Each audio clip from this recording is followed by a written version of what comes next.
힘들고 어려운지. 근데 하나님 우리를 창조하시고 첫째 아담의 실패를 둘째 아담이신 예수 그리스도를 통해서 회복시키려고 우리를 그렇게 훈련시킨다는 것을 알고서는 이젠 그 고난이 기쁨이 되었습니다. 그런데 그걸 깨닫기까지 너무 많은 시간이 걸려요. 우리는 빨리 깨닫고 누리고 살면 얼마나 좋겠어요. 근데 그게 안 되더라고요. 그래서 영성의 성장 원리 완이 뭐냐면 우리는 그렇게 빨리 깨닫지 못하더라는 거거든요. 그래서 인내하고 참고 기다리며 하나님으로부터 우리에게 주시는 그 고난과 채찍을 통해서 인내를 기르게 하시고 하나님이 살아계심을 알게 하시더라는 거죠.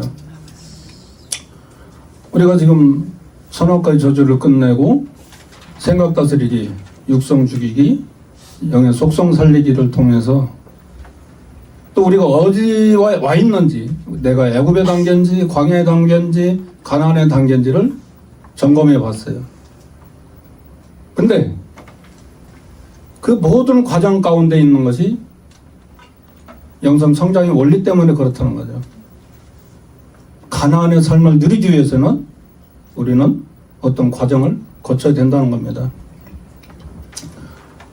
한번 읽어보시겠습니다. 시편 92편 12절 의인은 종려나무같이 번성하며 레바논의 백향목같이 발육하리로다. 의인은 종려나무같이 그리고 백향목같이 발육한다고 했다. 여기서 우리가 볼 수 있는 것은 종려나무도 백향목도 성장에 필요한 성분과 시간이 필요하다는 것이다. 사람들은 정말로 성질들이 급합니다. 그래서 성장에 필요한 원리와 과정을 소홀히 하는 경향이 있습니다.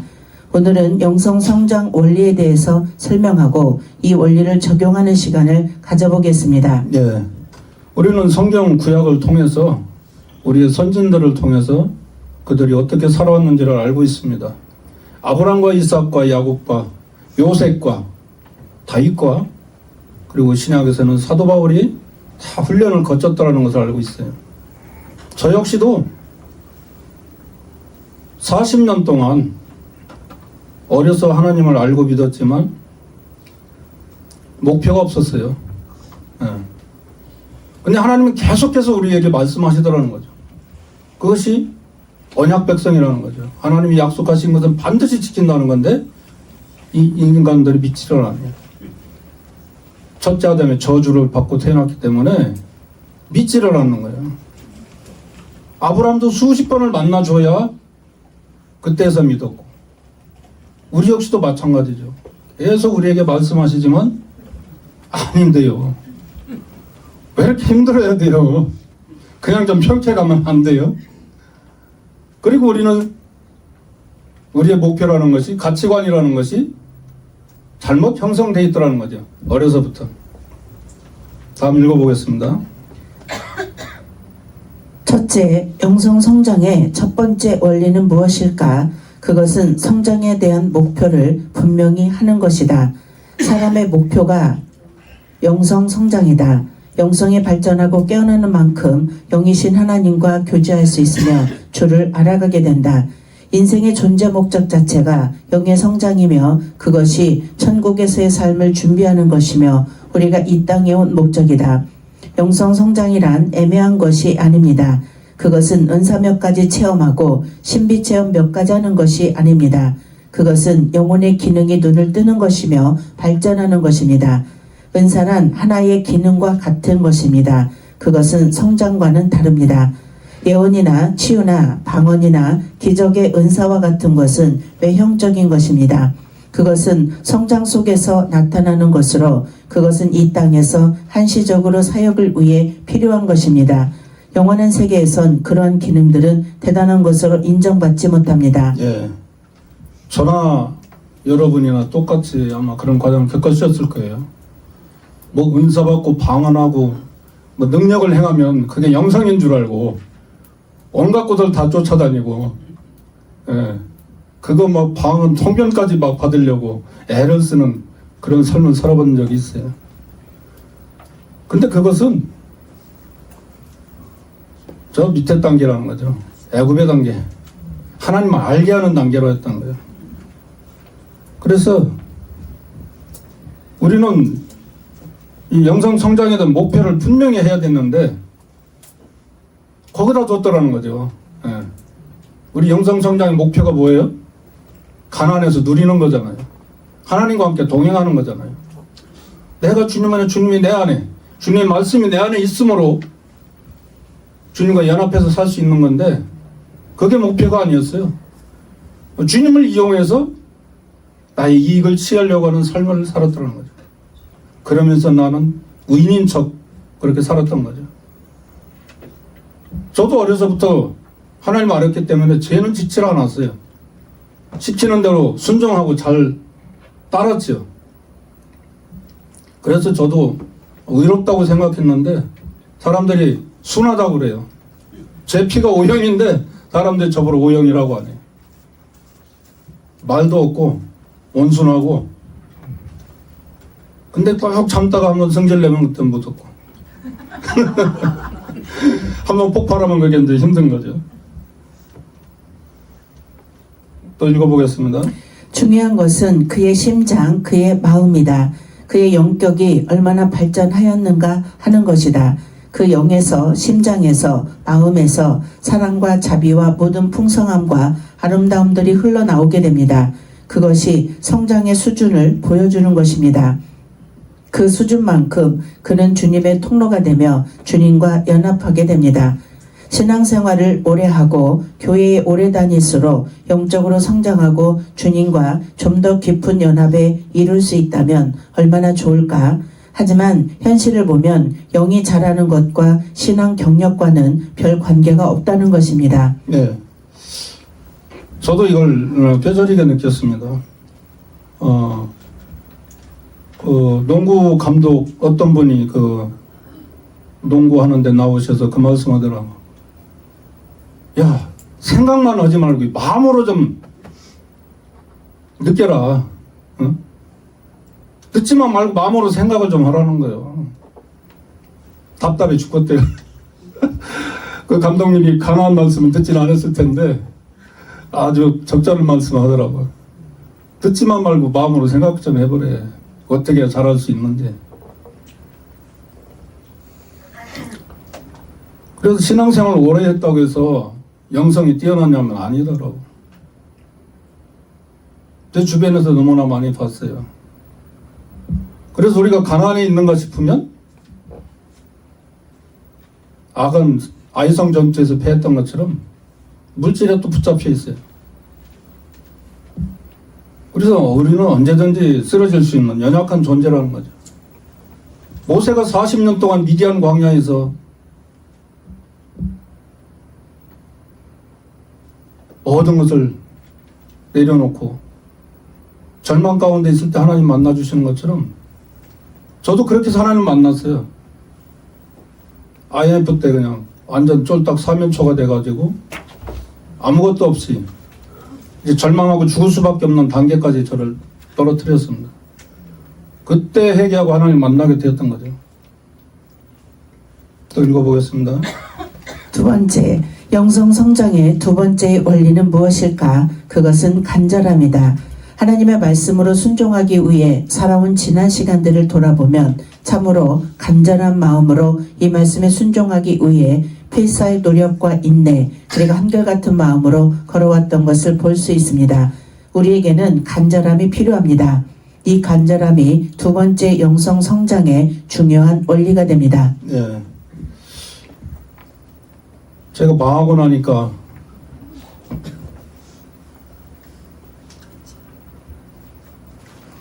이때는 죽는 길밖에 없더라고요. 내가 죽어야 살 수 있겠구나 하는 생각이 들었어요. 내 위, 내 모든 이뤄놓은 것 아무것도 없이 거지가 망하면 얼마나 더 망하겠냐는 심정으로 아무것도 없을 때 하나님 만나주시더라는 거죠. 우리가 말씀의 기근을 통해서 세상에 말씀은 넘쳐나요. 근데 들을 말씀이 없어요. 그게 기근이죠. 바닷물에 새우가 물이 없어서 굶어 죽었다고 그러면 이해가 돼요. 근데 오늘 세상이 그렇게 변해버렸어요. 사상과 이념과 종교성 때문에 하나님의 말씀에 간절함이 하게 되었다는 거죠. 이제 말씀의 기근의 시대에 우리가 도래했다는 겁니다. 다음. 세 번째의 원리는 무엇일까? 그것은 꾸준함이다. 간절함과 꾸준함을 동시에 가지고 있는 이들을 보는 것은 너무나 힘들다. 그것은 왜 그럴까? 이는 자연의 법칙이 간절함과 꾸준함을 동시에 공존하는 것이 힘들기 때문입니다. 하나의 씨앗이 자라서 나무가 되는데도 많은 시간이 걸립니다. 하물며 우리의 영원한 생명인 영성이 깨어나고 눈을 뜨고 자라는데 얼마나 시간이 걸릴 것인가? 이상과 같은 영성 성장 원리가 적용되면 영의 감각이 예민해지고 깨어나게 되면서 영적 세계를 쉽게 느끼게 될 것입니다. 영이 열리고 뇌가 열리면서 영계의 에너지를 받고 느낄 수도 있습니다. 하지만 기억해야 합니다. 많은 체험은 할 수 있지만 그것만으로 성장이 완성된 것이 아닙니다. 그것은 하나의 작은 기능이 움직이기 시작하는 것뿐입니다. 그래서 우리는 한순간의 성장을 추구하는 조급함에서 벗어나야 합니다. 성장이란 날마다 선택에 달려있는 것입니다. 그것은 갑자기 저절로 되는 것이 아니라 그것은 날마다의 삶에서 주님을 붙잡고 걸어가는 것에 있는 것이다. 한 번에 한순간에 왕창 점수를 따서 지난날의 이 모든 잃은 것을 회복하려고 하지 말라. 영성 성장에는 한 번에 이루어지는 것은 없습니다. 네. 세 번째 원리는 무엇일까 했을 때 꾸준함이라고 그러는 거거든요. 근데 우리는 어디에 꾸준함이 있어요? 어떤 분은 TV 프로그램을 쫙 끼고 있더라고. 말씀의 꾸준함이 우리에게 있어야 되죠. 말씀과 기도를 하는, 묵상하는 이 삶이 꾸준함이 있어야 되는데 엉뚱한 데 신경을 빼앗겨요. 세상에 신경을 빼앗깁니다. 이 세상에서 성공하는 것만을 추구해요. 그거 저녁에 저 맨하탄을 바라보니까 구약에 나오는 바벨탑 생각이 나더라고요. 하나님과 같아지려고 자기들이 그렇게 노력해서 세운 저것 아무 쓸모도 없는 거죠. 천국 가는 데는. 근데 노아의 때와 같이 사고팔고 시집가고 장가고 집 짓는데 온갖 세월을 다 보내고 하늘나라에는 신경이 쓰지를 않습니다. 그래서 여기 나온 것처럼 간절함과 꾸준함을 동시에 가지고 있는 이들을 보는 것이 너무나 힘들다라는 거죠. 저 역시도 이것이 힘들었어요. 근데 하나님이 모든 주변을 정리해 주시더라고. 아내에서 문제에서 떨어지게 하시고, 자녀들 문제에서 떨어지게 하시고, 물질 문제 해결해 주시고, 선교지 문제 다 해결해 주시고, 오직 주님만 바라볼 수 있게 해 주시더라는 거예요. 근데 그 가운데서도 내 중심이 선택이 흔들리면 안 돼요. 조금만 다른 데 신경 쓰면 영성이 이게 연결이 안 되고 끊겨요.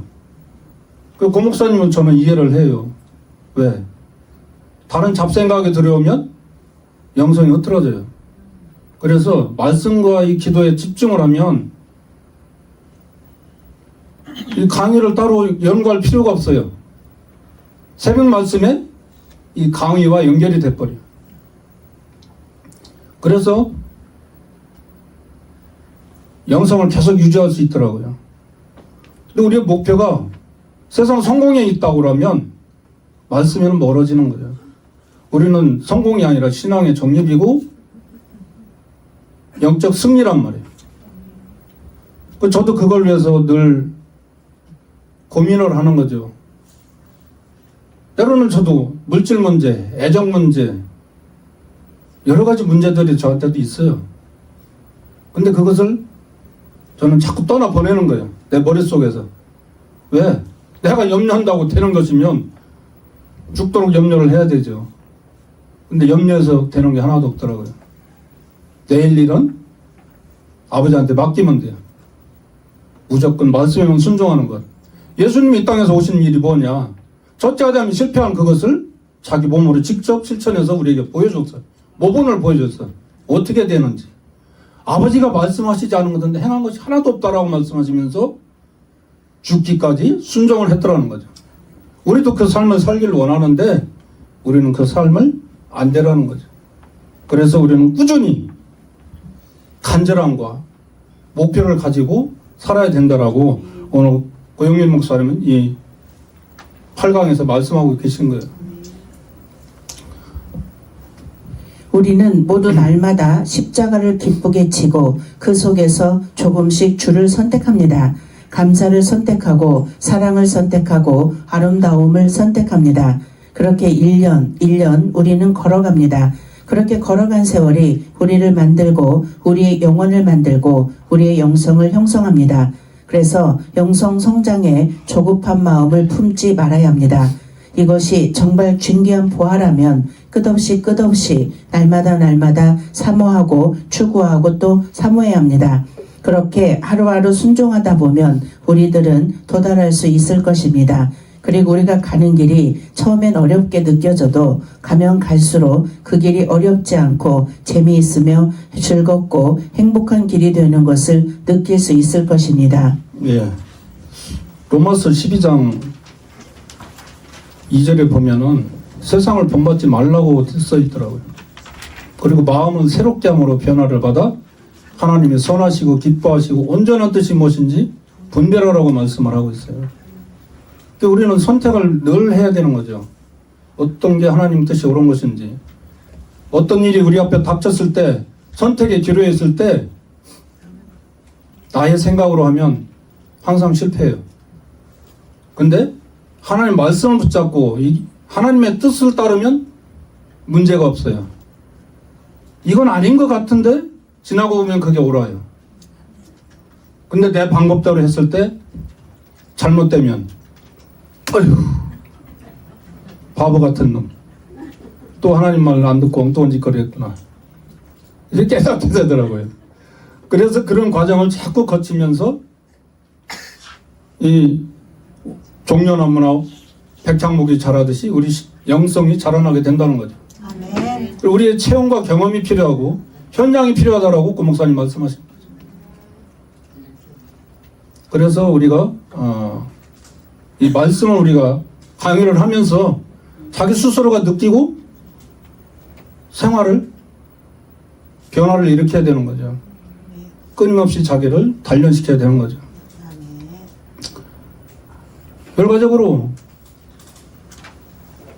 내 위가, 내 생각이 십자가에 완전히 내려놓지 않으면 여전히 내 위로 살아가게 되더라는 거죠. 내 과거에 살았던 방식과 가치관 때문에 하나님 말씀에 순종할 수가 없더라는 거죠. 그래서 저는 맹탕해요. 아무 생각이 없어요, 요즘에는. 그냥 웃고 떠들고 먹고 말씀에만 그냥 집중하는 거예요. 제가 아무 일도 안 하잖아요. 뭐 돈 벌러 나가지도 않습니다. 그냥 집에 그냥 두문불출이에요. 그런데 여기까지 올 수 있었던 것은 하나님이 다 공급하시더라는 거죠. 이거 자꾸 체험하게 되면 하나님이 일할 때는 망을 씌우지 않는다는 말씀이 실감이 나더라는 거죠. 그래서 하나님 일을 자꾸 하게 되는 거예요. 제가 제 의지로 여기로 왔다면 오지 못했을 거예요. 말씀에 의지했기 때문에 이곳을 올 수 있었습니다. 감사합니다.